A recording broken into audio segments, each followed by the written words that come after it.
روحانیت میں یہ کہا جاتا ہے کہ روحانیت کی ترقی کے لیے روزے سے بڑھ کر کوئی ذریعہ نہیں.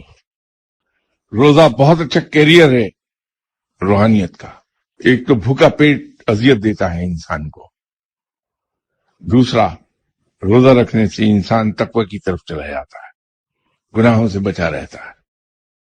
اگر کوئی شخص یہ چاہتا ہے کہ میں روحانیت میں بہت تیزی سے آگے بڑھ جاؤں تو اسے چاہیے کہ روزے رکھے. تمام انبیاء کرام روزے کثرت سے رکھتے رہے ہیں. حضرت نظام الدین اولیاء رحمۃ اللہ علیہ، آپ کا معمول یہ تھا کہ سوائے عید کے روز کے روزے رکھتے تھے. تو سڈنلی یہ احساس پیدا ہوا کہ اس روزے سے مجھے کوئی تکلیف نہیں ہوتی، میرا جسم عادی ہو گیا ہے.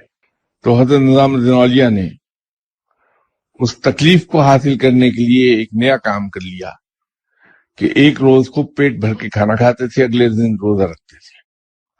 تو آلٹرنیٹ ڈیز پر روزے رکھنے شروع کر دیے.